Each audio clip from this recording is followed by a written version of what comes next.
¿Listo? Bueno, este es el taller del 20 de noviembre del año 2013, ¿no? Este es el taller previo al primer parcial que estamos haciendo aquí en la clase. Entonces, él consta de 5 problemas. El primero de ellos es este que está acá, que estamos enfocando aquí. La idea de esto, ¿cuál es la idea principal de uno para poder empezar a resolver? Lo primero que hay que hacer para resolver estos problemas es ver el dibujo, o sea, plantear el dibujo. ¿Con qué? Con la dirección de cada uno de los campos, de cada una de las direcciones de propagación, tanto de la onda incidente como de la reflejada, como de la onda transmitida. En este caso, fíjense, el dibujo tenemos que hacerlo en base a este dato que nos dan acá. Fíjense que nos dan, el único dato que nos dan aquí es el campo magnético transmitido. Y por supuesto, la orientación de la interfaz que separa a los dos materiales. Entonces, a partir de allí, por menos para este problema 1, comenzamos a resolver. Entonces, ¿qué tenemos para ese problema 1? Bueno, tenemos el campo magnético, que tiene esta expresión que está acá, un dato del problema. Sabemos también que los materiales están separados por la interfaz en z igual 0. Entonces, bueno, de allí uno puede plantear este dibujo que está acá. Entonces vamos a tener la interfaz en z igual 0, que separa a los dos materiales, al medio 1 del medio 2. Y por lógica, esta onda transmitida que está aquí, cuyo campo magnético es este que está acá, entonces, ¿qué características tiene? Fíjense que los cambios de fase ocurren en la dirección del eje X. Entonces, la dirección de propagación es la del eje X. El campo eléctrico debe ser perpendicular a la dirección de propagación y al campo magnético. Y además cumplir con la regla de la mano derecha. Entonces, el campo eléctrico tiene que tener esta dirección, la dirección del eje Y. Entonces, esto es con respecto a la onda transmitida. Si esta onda transmitida existe, entonces es porque la está produciendo una onda incidente. Si la onda incidente existe, también debe existir la reflejada. Todas ellas cumplen con la regla de la mano derecha y con las características propias de la onda plana uniforme, de que los campos deben ser perpendiculares entre sí y además están relacionados con la impedancia de cada uno de los medios. Entonces, otra cosa que hay que estar pendiente aquí, bueno, que ayuda mucho para resolver el problema, es que la onda transmitida es una onda plana uniforme. Eso es importante. ¿Por qué? Porque la dirección de propagación, fíjense que nos está dando paralela a la interfaz. Al dar paralela a la interfaz, puede ser que estemos en un caso de ángulo crítico, o eventualmente que el ángulo de incidencia sea mayor al ángulo crítico. Pero ¿cómo sabemos en realidad en qué ángulo de incidencia estamos en este caso? ¿En qué ángulo está incidiendo esta onda que está acá? Bueno, viendo la forma de la onda transmitida. La onda transmitida, fíjense que tiene todas las características de ser una onda plana uniforme. Para los casos en que el ángulo de incidencia es mayor al ángulo crítico, entonces sucede que la onda transmitida es una onda plana no uniforme. Y este no es el caso, no es ese caso.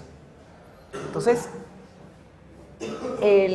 al ser esta una onda plana uniforme, pero aún así tener la dirección de propagación paralela a la interfaz, entonces estamos en un caso de ángulo crítico aquí, de incidencia de la onda incidente. Eso es los datos que tienen que saber para resolver el problema. Por supuesto, lo más básico es darse cuenta que el plano de incidencia es el plano que contiene las 3 direcciones de propagación. Esa es otra cosa que hay que observar aquí. Y que la polarización de la onda al estar referida al campo eléctrico y al plano de incidencia, entonces la polarización de la onda es perpendicular. Esas son las cosas básicas que hay que saber para poder resolver el problema.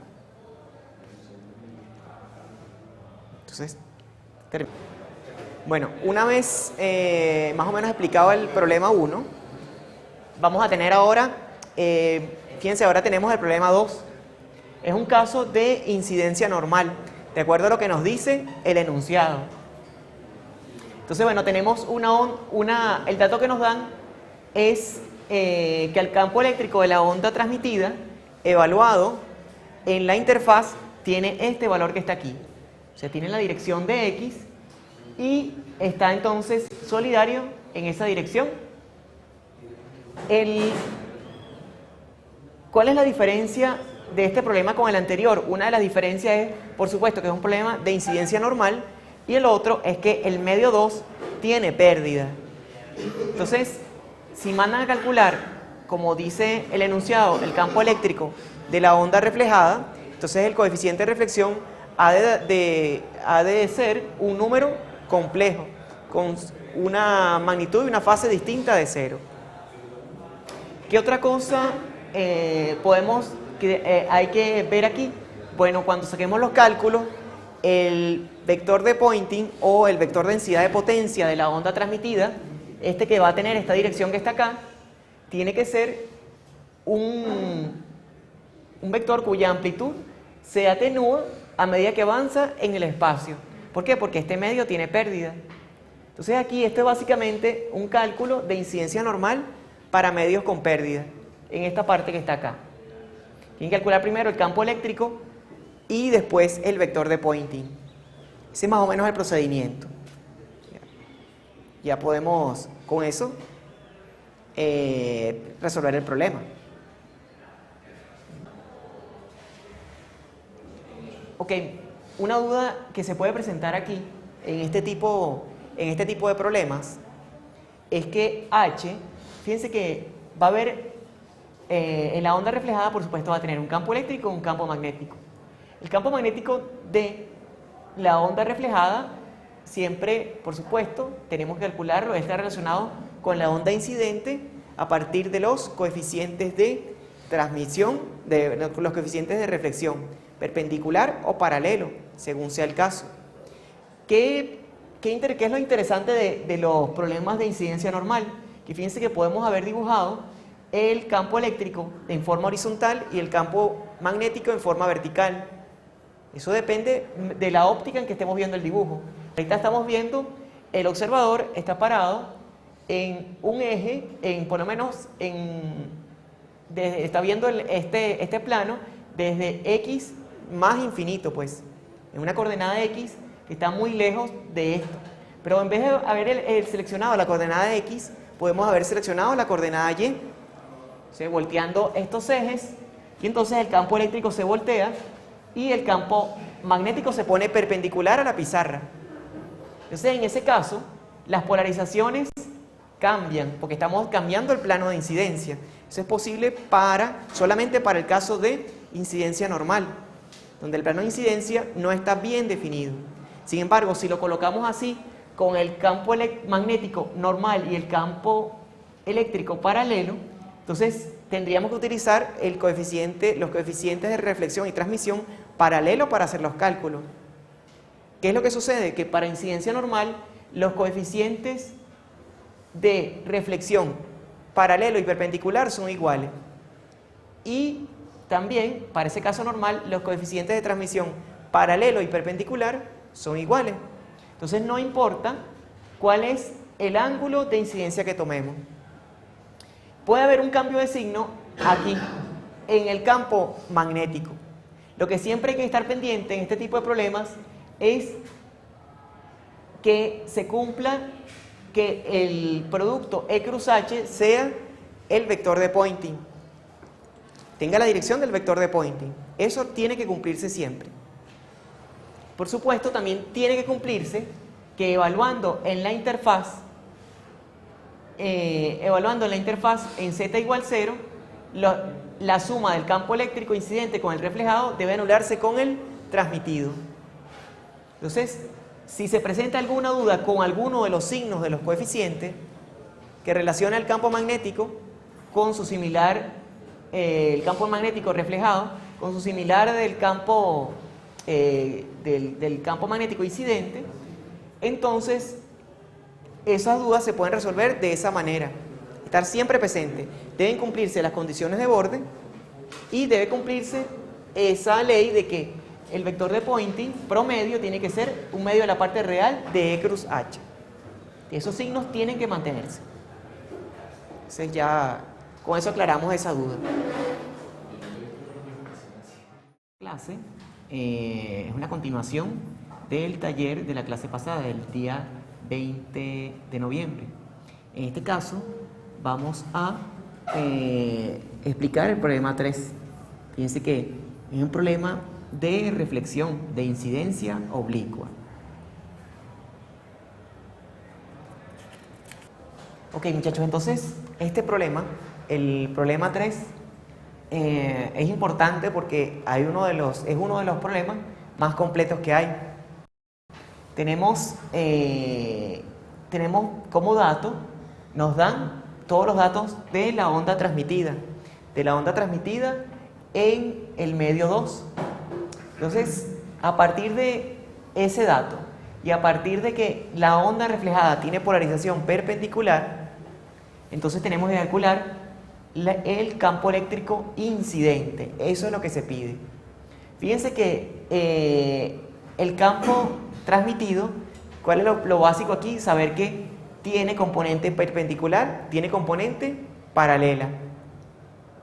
Por tanto, ¿cómo debería ser la onda incidente? También debería tener polarización oblicua, así como el campo transmitido. Eso siempre y cuando los coeficientes de transmisión sean números reales. Si alguno de ellos fuera un número imaginario, ¿qué sucedería? Si aquí estuviéramos, por ejemplo, transmitiendo en polarización lineal oblicua y uno de los coeficientes de transmisión, me refiero, puede ser, por ejemplo, el perpendicular, fuese un número que tuviera una fase distinta de 0 y el paralelo, la fase fuese 0, ¿cómo sería el campo transmitido? ¿Qué polarización tendría? Elíptica, seguramente. Si es un caso muy rebuscado, podría ser hasta circular. Entonces, eso es importante saberlo, ¿no? Como en este caso tenemos dieléctricos ideales arriba y abajo, entonces los coeficientes de transmisión nos dan con fase 0, nos dan como que si fueran reales puros. Entonces, en ese caso, entonces si aquí tenemos polarización lineal oblicua, aquí arriba también tendremos polarización lineal oblicua. Y por allí comenzamos. Lo demás lo pueden razonar ustedes. Pero este problema es uno de los más completos que tenemos, por lo menos de los exámenes que yo he visto, de los exámenes viejos, es donde más se evalúan conceptos allí. Entonces, bueno, que lo terminen ahorita en la clase. Es verdad que tengamos una cruz aquí. Lo que pasa es que por convención se coloca esta anotación. Ajá. Claro, lo que pasa es que esta componente entonces, esto te da negativo, pues este E es un menos aquí. Y ya. Recuerda que todo es relativo porque en fasores el campo está cambiando constantemente, para arriba y para abajo. Y si lo definimos así desde el principio, entonces bueno, al final este vector lo que es un vector negativo. Visualmente... Sí, claro, visualmente confunde. Pero imagínate que nosotros entonces, de acuerdo al signo que tenga el campo, entonces nosotros tenemos que cambiar la definición del coeficiente de reflexión. ¿Ves pues el coeficiente por ejemplo, el coeficiente de transmisión te puede dar positivo o te podría dar negativo. Si imagínate que el campo entonces, que ese coeficiente exactamente, de transmisión, entonces nos da negativo. Entonces, claro, tenemos que cambiar todas las referencias. O sea, ves por eso siempre el campo se coloca en una misma dirección y después se ve si da negativo o no. Claro, ya yo entiendo lo que tú me quieres decir. Vamos a suponer que queramos dibujar el campo eléctrico y el campo magnético. Oye, ahí sí es más importante eso que tú me estás comentando. Lo importante es ver que esto tiene entonces sentido, esto tiene un signo negativo aquí.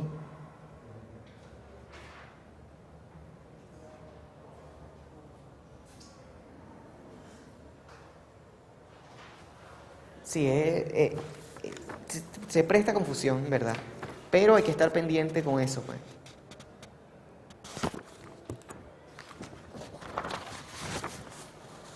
¿Ya está filmando? Aquí. Ok, muchachos, una aclaratoria aquí. Según lo que las respuestas que nos están dando, las soluciones que les están dando a ustedes, hay un problema, parece que hay un problema en el problema 2, o sea, un problema en los resultados. Ustedes pueden obtener el campo incidente, el reflejado y el transmitido a través de los coeficientes de reflexión y transmisión. Si la respuesta no les da en el ejercicio, puede haber un error allí. Entonces, lo que tienen que saber para ver si está bien o está mal el ejercicio es chequear la condición de borde. O sea, que es el campo eléctrico incidente más el reflejado tiene que ser igual al transmitido, todo eso evaluado en la interfaz. Todo eso evaluado en la interfaz. Entonces, si la respuesta no les da, chequeen esta condición, y si les da la condición, entonces es que en realidad tienen el problema bueno. Eso es lo que hay que hacer allí.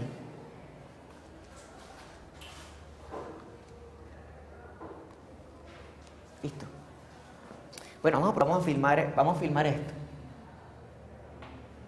Fíjense, también, como parte del taller de hoy, también tenemos el problema 4. El problema 4 tiene esta configuración, es un problema de incidencia oblicua, no nos dan los campos, sino que solamente nos dan el vector densidad de potencia promedio. Entonces, de este lado de la interfaz tenemos un dieléctrico ideal y de este otro lado también. En el medio 1 nos falta la permitividad del medio y acá tenemos el medio bien definido, ¿no?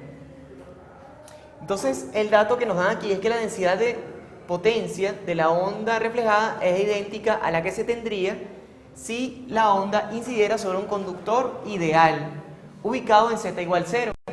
Es decir, que si la onda reflejada va a tener en este caso la misma potencia que si existiera un conductor ideal en la interfaz. Entonces, eso es básicamente el dato que nos dan. Entonces, dado eso, nos mandan, dado ese dato y dado que la onda transmitida es una onda plana uniforme, nos mandan a calcular esto que está aquí, la densidad de potencia promedio reflejada y la permitividad del medio 1. Eso básicamente es lo que mandan a calcular. La parte interesante es que cuál es el ángulo de la interfaz con respecto a z igual 0 para que se produzca esta reflejada que está aquí. Para que se produzca esta reflejada que está acá, hay que girar la interfaz. Entonces, dado ese giro, ¿cuál es el ángulo que hay que girarla para que se produzca esto? Esta densidad de potencia de la onda transmitida, así como está allí.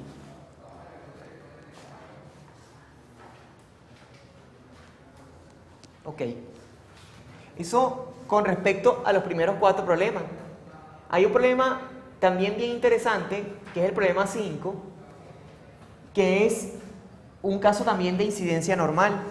Una fuente radioeléctrica emite una onda bien lejos de la superficie del mar y ella incide de manera normal sobre esa superficie. Entonces, una parte de la onda, como ya sabemos, se refleja y otra se transmite. Entonces, la primera pregunta que nos hace es ¿cuánto penetra la onda hasta que alcanza una amplitud del 5% de su valor que tiene en z igual 0, 0 más? Es aquí, en este punto.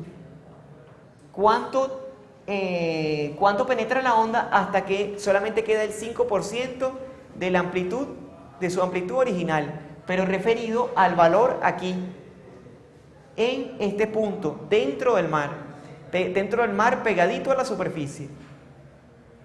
Eso es la primera pregunta, exactamente la primera pregunta que nos hacen. La otra es también, la otra es cuál será la atenuación en decibelios desde el aire hacia adentro. Ya aquí en esta segunda pregunta hay que tomar en cuenta el aire. O sea que la onda tiene una cierta potencia aquí. Aquí, al estar involucrado un coeficiente de transmisión, se va a perder energía, porque hay una parte de la energía que se va a reflejar, y después, si avanza 20 metros, ¿cuánto se atenuó desde este punto hasta abajo? Pero tomando en cuenta el coeficiente de transmisión. Eso es básicamente lo que hay que hacer allí. Así que esto es una atenuación especial. Está tomando en cuenta la atenuación propia del medio, más la atenuación, más la pérdida que se produce por efecto de reflexión. Entonces, eso es básicamente la pregunta que está acá. La última pregunta es acerca de la profundidad de penetración en el mar. Entonces, esto es muy sencillo. Es la profundidad de penetración, ustedes saben que es el inverso de la atenuación en Nepper sobre metro. Entonces, es simplemente sacar esa cuenta, ese inverso que está allí. Fíjense que otra cosa que tiene este problema es las frecuencias de trabajo. La frecuencia 1, tenemos una frecuencia 1 y una frecuencia 2. ¿Para qué? Para que se den cuenta que la atenuación de la onda dentro del mar no es lo mismo cuando se calcula, cuando se calcula a diferentes frecuencias. O sea, la onda tiene una cierta atenuación a diferentes frecuencias. Y eso precisamente tiene relación con la profundidad de penetración.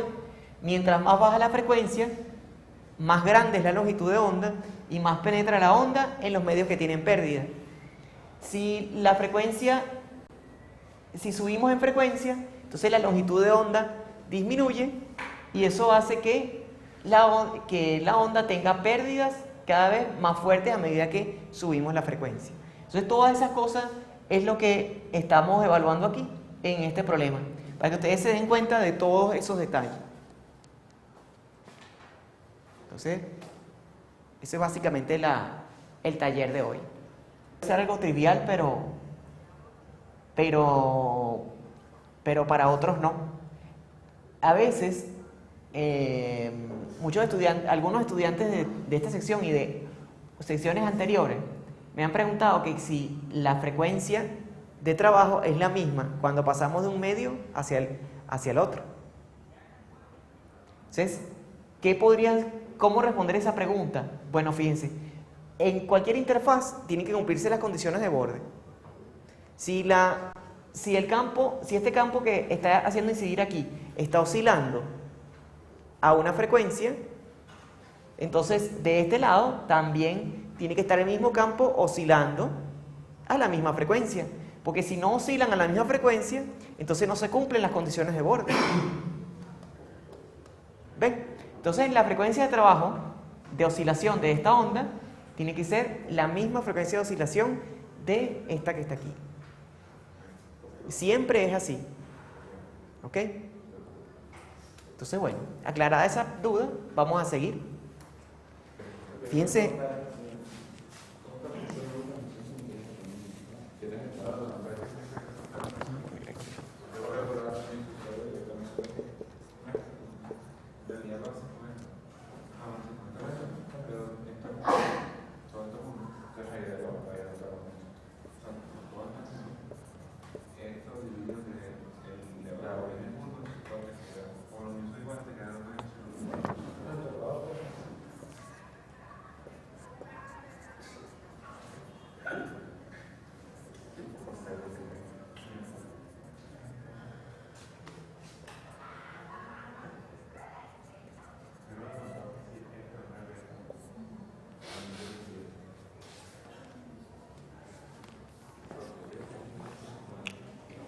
Ajá, listo.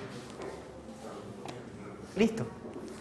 Fíjense, muchachos, aquí hay un detalle en este problema, en el problema 3. Fíjense que cuando nos dan la onda transmitida, que es el dato que nos da el problema, fíjense que aquí él tiene su componente perpendicular y su componente paralela. Pero la componente paralela, en el fondo nosotros no sabemos si va en esta dirección o en esta otra. Este es el campo transmitido. Entonces, por supuesto que cuando calculemos en la onda incidente, no sabemos si vamos a tener dos soluciones posibles para esa componente paralela, para un lado o para el otro. Entonces, a este problema en realidad, aunque salió en un examen, le falta un dato, tenía dos soluciones posibles. Eso es importante que lo tengan presente a la hora de resolver, para que no se confundan con eso.